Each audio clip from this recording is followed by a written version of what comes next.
আজকে কুমিল্লা মুরাদনগরের যে ঘটনা ঘটে গেছে, জাতিসংঘ এটার পদক্ষেপ নেওয়ার কোনো ক্ষমতা আছে কি? ওদের কি যোগ্যতা আছে? যদি যোগ্যতা থাকে তাহলে অতি বিলম্বে এটা সমাধান চাই। ওকে, ধন্যবাদ আমাকে জানানোর জন্য যে আপনারা আমার কথাগুলো শুনছেন এবং সরাসরি আমাকে দেখতেও পাচ্ছেন। আমি সাধারণত এই সময়ে কখনো লাইভে আসি না। আমার যারা অনেকে আমাকে লাইভে দেখতে চান, শুনতে চান, তাদের অনেকেই এই মুহূর্তে হয়তো পাওয়া যাবে না, কিন্তু সেটা বিষয় নয়। মূল বিষয় হলো আজকে বাংলাদেশে যে সকল ঘটনাগুলো ঘটে গেল বা ঘটছে, সেই সকল নিয়ে ওয়াশিংটন ডিসি থেকে আমরা কি ভাবছি, সাংবাদিকরা কি ভাবছে, বিভিন্ন মানুষ কি ভাবছে, সেই বিষয়গুলো আপনাদের সামনে শেয়ার করা। আজকে শনিবার সন্ধ্যা 6টা বাজে আমার এখানে। আজকে সকাল থেকে যে বিষয়টা সকলের মন খারাপের চরম পর্যায়ে পৌঁছে গেছে, সেই বিষয়টা হলো মুরাদনগরের ঘটনা নিয়ে একজন প্রাক্তন কূটনীতিবিদ, উনি ইতিমধ্যে অনেকগুলো পোস্ট করেছেন। সেই পোস্টের একটি পোস্টে উনি লিখেছেন, মুরাদনগর নিয়ে আবারও লিখতে হচ্ছে। বাংলাদেশে ধর্ষণ নতুন কিছু নয়, কিন্তু এমন জানোয়ারের মতো এত নিষ্ঠুর আচরণ আগে কখনো দেখিনি। জঙ্গি ইউনূস ও তার জঙ্গিরা কি বানিয়ে ফেলল দেশটাকে। আপনারা সবাই এই নারকীয় তাণ্ডব ইউরোপ আমেরিকার ঘরে ঘরে তুলে ধরুন প্লিজ। যে যেখানে পারেন একটু এগিয়ে আসুন। হায়ানাদের বিরুদ্ধে লড়তে হবে। এখন থেকে বিদেশিদের বলতে থাকুন, তোমরা যদি কিছু না বলো পরে কিছু বলতে পারবা না। কথাটা কিন্তু খুব গুরুত্বপূর্ণ। এখন যদি পৃথিবীর পরাশক্তিগুলো আমাদের সহায়তায় না আসে, তাহলে বাংলাদেশের মানুষ যদি তার দেশকে ফিরিয়ে আনার জন্য নতুন কিছু চিন্তা করে, তখন কিছু বলতে পারবে না। এদেশ মুক্তিযুদ্ধের মাধ্যমে স্বাধীন করা দেশ। এই কথাটা আমাদের মনে রাখতে হবে। মহোদয়, আমার জন্ম 35 বছরের উপরে হয়ে যাবে। এরকম কলঙ্কিত দিন দেখতে পাইনি, কিন্তু ইউনূসের আমলে এই অবস্থা আমরা দেখেছি। শেখ হাসিনা হাজার গুণে ভালো ছিল, যেরকম একটি সত্য কথা। কিন্তু ডক্টর ইউনূসের এই আমলে বাংলাদেশকে একটি সাজানো গুছানো বাংলাদেশকে যে একেবারে ধ্বংসের দ্বার প্রান্তে নিয়ে যায়, দ্বার প্রান্তে বলবো, একটির মধ্যে ধ্বংসপ্রাপ্ত, সেটাই বলবো। কিন্তু সেই সাথে যে কথাটা এখন আরো বলতে চাই, সেটা আপনারা জানেন যে এই মুরাদনগরের ঘটনার সাথে সাথে আরো একটি ঘটনা ঘটেছে। সেটা হলো, সেটা কোথায় ঘটলো? সেটা ঘটলো লালমনিরহাটে। তারাও হিন্দু এবং নাপিত নরসুন্দর পিতা এবং পুত্রকে চুল কাটার পর টাকা না দেওয়ার জন্য অনর্থকী ধর্মীয় অনুভূতিতে আঘাতের কথা তুলে তাদেরকে প্রথম মারা হয় এবং তারপর তাদেরকে পুলিশের হাতে তুলে দেওয়া হয়, এবং সে পুলিশও খুব মজা করে তাদেরকে গ্রেফতার করে জেলে পাঠিয়ে দেয়। এখনো পর্যন্ত বোধহয় জামিন হয়নি। সেই ঘটনা আপনারা ইতিমধ্যে জানেন, এবং দয়া করে মতামত না বলে স্টেট ডিপার্টমেন্ট মাহফুজ আলম, আপনাকে একটা কথা বলি, আপনি মনে হয় অনেক ভালো বুঝেন। আমি এখন লাইভ করছি, আমি তখন স্টেট ডিপার্টমেন্টে, এবং এটা শনিবার। এখানে স্টেট ডিপার্টমেন্ট কি বলছে সেই বিষয়টার জন্য আপনি স্টেট ডিপার্টমেন্টের ওয়েবসাইটে যেতে পারেন এবং সেখানে গিয়ে আপনি দেখতে পারেন তারা কি বলছে। আমার কথাগুলো আপনার যদি শুনতে অসুবিধা হয়, তাহলে দয়া করে আপনি আমার এই লাইভ থেকে চলে যেতে পারেন, এতে কোনো অসুবিধা নেই। দয়া করে আমার মতামতই আমি বলবো, কারণ এই মতামতগুলো আমি তৈরি করি, আমি সব জায়গায় উপস্থিত থাকি এবং সেখান থেকে শুধু তৈরি করে নিয়ে আসি। অতএব আপনি আমাকে যে বিষয়টা নির্দেশ করবেন সেটা কম হবে না। তো ধন্যবাদ আজিম আলী, আপনাকে আপনার অধৈর্য হলে আপনি চলে যেতে পারেন, কোনো অসুবিধা নেই এখানে। দ্বিতীয় ঘটনার কথা বললাম, arrest of Hindu barbers over false blasphemy claim in Lalmonirhat, এটা আপনি জানেন। তারপরের ঘটনা হলো যে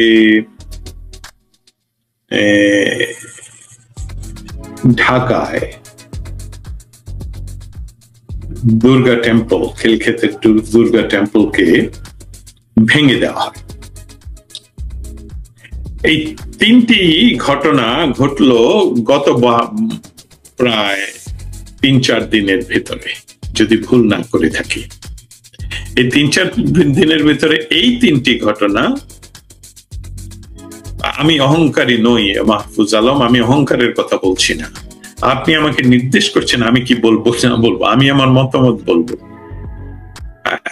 অসংখ্য ধন্যবাদ মাহফুজ আলম, আপনি চলে গেলেই আমার জন্য ভালো হবে, কারণ আমি অহংকারী নেই। আমি আমার মতন, আমি যা নিয়ে আসছি বলার জন্য সেটা দয়া করে যদি শুনুন, আর আমাকে কি বলার জন্য জোর করবেন সেটা তো নয়। আমি আওয়ামী লীগের পক্ষে কাজ করি কি করি না সেটা বিষয় নয়। বিষয়টা হলো আমি বাংলাদেশের পক্ষে কাজ করি, বাংলাদেশের প্রতিটি মানুষের পক্ষে এবং আপনারও পক্ষে।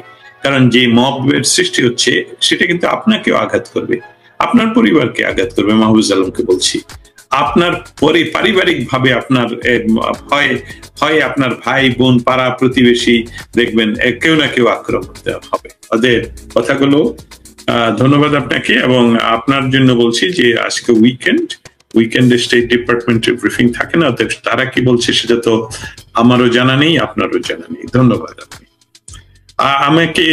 আমি আমার মূল কথাগুলো বলতে চাচ্ছি, যে সেগুলো হয়তো বা আপনি শুনলে আর একটু ভালো লাগবে বা বুঝতে পারবেন যে বাংলাদেশে যে ঘটনাগুলো ঘটছে, সেই ঘটনাগুলো ঘটলো যে অনেকগুলো ঘটনা ঘটে। তার ব্যাপারে গত 3-4-5 দিনের যে ঘটনাগুলো ঘটলো সেটার মধ্যে সবচেয়ে মারাত্মক হলো 3টি ঘটনাই যুক্ত হলো বাংলাদেশের নাগরিক, কিন্তু তারা হিন্দু।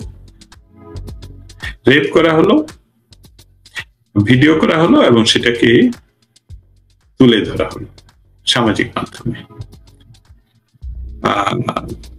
দুর্গা টেম্পল বলা হচ্ছে সরকারি জায়গায়। বাংলাদেশে বহু অন্যান্য ধর্মের বহু মন্দির, মসজিদ বা আরো অন্যান্য কিছু রয়েছে যেগুলো সরকারি জায়গায়।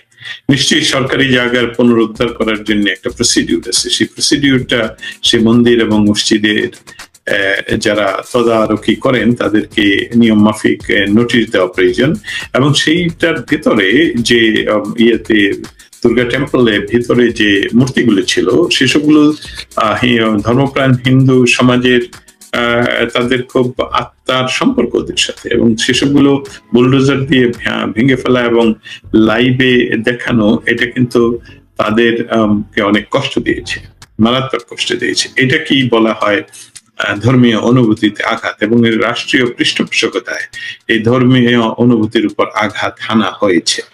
এবং সেই কথাটাই আমি বলছি যে এই ধর্মীয় আঘাত যেহেতু আনা হয়েছে এই 3টি বিষয়েই, এবং এটা নিয়ে এখন বিশ্বব্যাপী আপনাদের সকলের কাছে জানিয়ে রাখি যে আজকে এই মুহূর্তে জুনের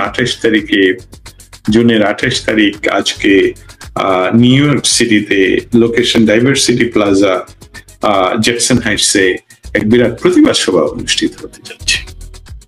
এদের মধ্যে সামাজিক মাধ্যমে এটা তীব্র ঝড় উঠেছে এই ঘটনাগুলো পরস্পর ঘটে যাওয়ায়।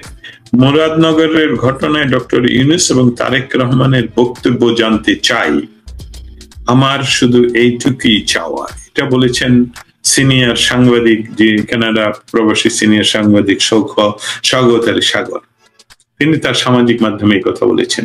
তাদের বিশ্বব্যাপী সমস্ত বাঙালিদের মাঝে এই বিষয়গুলো ছড়িয়ে আছে, ছিটিয়ে আছে, যেখান থেকে আমরা দেখতে পাচ্ছি যে বাংলাদেশের সরকারের এই অন্তর্বর্তীকালীন সরকারের সময়ে এই ঘটনাগুলো দ্রুততম সময়ের ভিতরে ঘটে যাচ্ছে। কিছুক্ষণ আগে, ঘন্টা 2 আগে, পটুয়াখালীর রাঙ্গাবালিতে ছাত্রলীগ নেতা কামাল গাজীর স্ত্রীকে তাদের বাড়িতে এসে রাতের অন্ধকারে হাত পা বেঁধে তুলে নিয়ে যাওয়া হচ্ছিল তখন সেখানকার ভিডিও আমাকে পাঠানো হয়েছে। আমি ইচ্ছে করলে এই ভিডিওটা এখানে সম্প্রচার করতে পারতাম।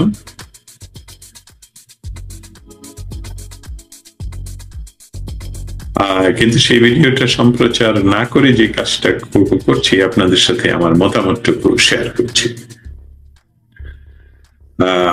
সেটা হলো যে পটুয়াখালী জেলার রাঙ্গাবালিতে ছাত্রলীগ নেতা কামাল গাজীর স্ত্রীকে তাদের বাড়ি থেকে এভাবেই রাতের আঁধারে হাত পা তুলে বেঁধে নেওয়া হচ্ছে।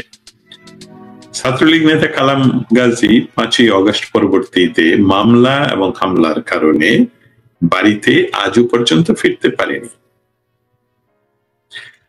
আজিম আলী, আপনি কি আগামীতে সরকারের পদত্যাগ দেখেন কিনা? এটার সময় সাপেক্ষে বলা যাবে যে সরকারের পদত্যাগ, এই সরকার তো আসলে ইন্টারিম গভর্নমেন্ট, এবং ইন্টারিম গভর্নমেন্ট তারা বলছে, এটা কিন্তু সাংবিধানিক কোন সরকার নয়। বাংলাদেশের সংবিধান অনুসারে এই সরকারের কোন ধরনের অস্তিত্ব নেই। অতএব এই সরকারের উচিত ছিল 90 দিনের ভিতরেই নির্বাচন দিয়ে সরে পড়া, তাহলে হয়তোবা তাদের যে সরকার আসতো, নির্বাচিত সরকার, সেই সরকার তাদেরকে সেফ এক্সিট হয়তোবা দিতে পারতো। কিন্তু এই মুহূর্তে এটা পরবর্তী সরকারের উপর নির্ভর করবে, নির্বাচিত সরকারের উপর তারা কি করবে না করবে। আমি ফিরে আসি আমার আলাপে।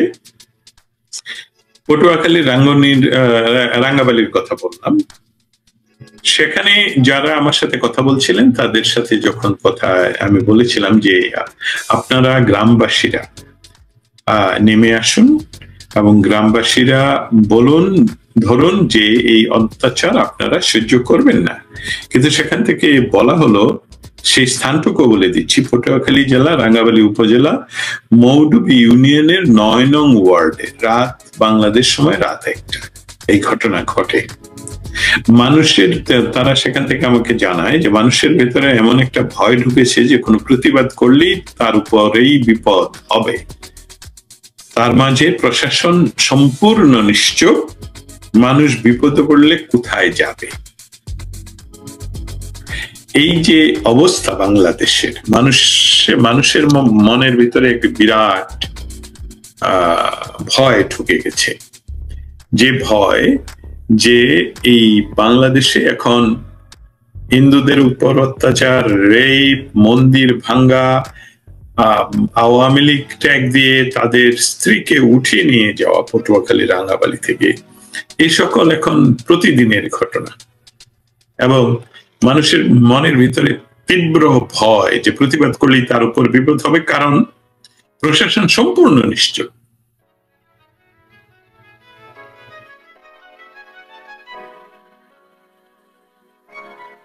তারপরের কথা যেটা, দখলদার ইউনুস কালে সাংবাদিকতার এই গত 24 ঘন্টার আরেকটা কথা তুলে ধরি।